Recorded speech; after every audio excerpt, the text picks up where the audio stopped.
வேறு உறவு தமிழே வணக்கம். முதலில் என் மக்கள் நீதி மைய குடும்பத்தினர்களுக்கும் என்னை நேசிக்கும் ரசிகர்களுக்கும் தமிழக மக்கள் அனைவருக்கும் தமிழர் திருநாள் வாழ்த்துக்கள். பிறர்வாட பல செயல்கள் செய்து நரை கூடி கீழ பருவமேடி கொடும் குற்றுக்கிற என பின்மாயும் பல வேடிக்கை மனிதரைப் போலே தம்பி விஜய் வீழ்வான் என்று நினைத்த பல பேர்களில் நானும் ஒருவன். நின்னை சில வரங்கள் கேட்பேன், அவை நேரே தம்பி விஜய் அவருக்கு தருவாய் என்றன் முன்னை தீய வினை பயன்கள் என்னும் முழாதிடந்தல் வேணும். இனி என்னை புதிய உயராக்கி எனக்கேதும் கவலையற செய்து மதி தன்னை மிக தெளிவு செய்து என்றும் சந்தோஷம் கொண்டிருக்கச் செய்வாய், என்றும் சந்தோஷம் கொண்டிருக்கச் செய்வாய். இந்த ஆடியோ பதிவு எதற்காக? மாற்றத்திற்காக.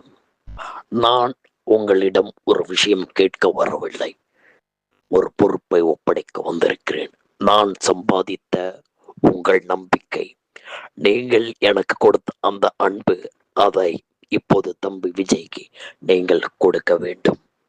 என்னடா இவரு திமுகவோட கூட்டணி வச்சுட்டு விஜய்க்கு ஓட்டு போட சொல்றாருன்னு நினைக்கலாம். எந்த மாற்றம் எங்கிருந்து வந்தது என்றால் தம்பி விஜயின் கூட்டத்தில் இருந்து வந்தது. அப்படிப்பட்ட கூட்டம் எப்படி இந்த மாதிரி ஒரு விசுவாசம் கிடைக்கும்னா நல்ல மனிதர்களுக்கு தான் கிடைக்கும். தன்னுடைய மக்களை, தன்னுடைய ரசிகர்களை ஜாக்கிரதையா பார்த்துக்கணும்னு எவர் நினைக்கிறாரோ அவர் பெரும் தலைவர். அப்படிப்பட்ட பெரும் தலைவர் இங்கே இருக்கிறார் என்றால் அவர்தான் தம்பி விஜய். அவருக்கு எல்லோரும் ஓட்டு போடுங்கள்.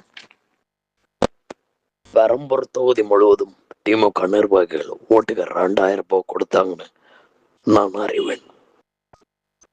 விஜய் என்ற ஜனநாயகனை இந்த பண நாயகர்கள் தோற்கடித்து விடலாம் என பகல் கனவு காண்கிறார்கள். அந்த கனவை பெரம்பூர் மக்கள் அழித்தொழிய செய்வார்கள் என்று எனக்கு தெரியும். இந்த தேர்தலில் நீங்கள் போடுகின்ற ஒவ்வொரு ஓட்டும் ஒரு மனிதருக்கானதல்ல, ஒரு புதிய தலைமுறைக்கானது. அதனால் நான் தெளிவாக சொல்கிறேன், மக்கள் நீதி மைய நிர்வாகிகளும் என் தொண்டர்களும் என் ரசிகர்கள் அனைவரும் தம்பி விஜய்க்கு ஓட்டு போடுங்கள்.